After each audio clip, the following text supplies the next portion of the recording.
With over 20 years as an interior designer, I'm looking back over some of my older projects to share with you some of my favourite details that I remember. I'm Hannah Barnes and welcome to Inside the Design.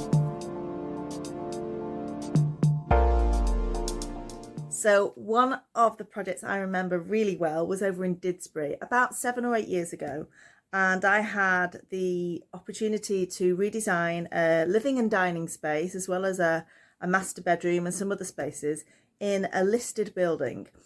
So this building was, I think, created somewhere around 1700s, and the front of it still exists and was part of the Didsbury campus for the Manchester Metropolitan University. I think it was a medical centre and a college at one point. So it has so many beautiful historical features that have been retained by a very, very good developer. And the rest of the building has been turned into apartments. So this was a ground floor apartment for a man living on his own who wanted a space to entertain his friends, somewhere to relax after work. So I wanted to create a space that not only honoured the history of the building, but had some contemporary elements to suit the client. He didn't want to live in a museum. So one of the challenges we had was sourcing products that really fit the scale and proportions of this huge space, as well as giving us some of those contemporary finishes too. So one of the restrictions I had was I had to retain the existing painted panelling throughout the space. The developer had really gone to great lengths to protect the history of the building and had used heritage appropriate paints and colours, and we were not meant to touch it. So that gave us a fairly neutral backdrop, lots of lovely warm woods, so it wasn't too restricting, but we ended up with a beautiful palette of lots of tones of blues and greens, some antique mirror. We really enhanced the warm wood that was already existing. I didn't want to touch that. And lots of blacks and browns. So it felt quite masculine, I suppose, but had some really softer elements to it as well. One of my favourite parts of this design scheme was the dining room.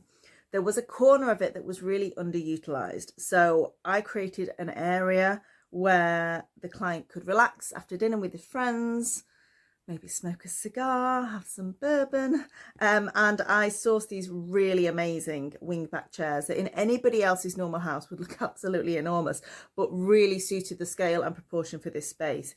So even the tallest person sitting in them would have their head protected at the back.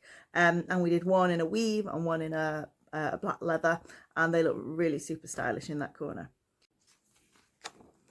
I was lucky enough to design the client's master bedroom and home office space as well. These areas were not as historical. They'd been renovated in a much more contemporary way, so they didn't have the really high ceilings and all the mouldings that the other rooms had. So I really made the design decision to go with the cosy in the master bedroom. And not try and make it bright and airy and over the top. So I commissioned this beautiful headboard that's made from a faux leather with a piping detail, an exposed pipe to give it a real kind of masculine edge. And then we cozied it up with beautiful lamps and textured wallpaper, so it has a very intimate den-like feel. The home office was a really interesting space because it was on a mezzanine.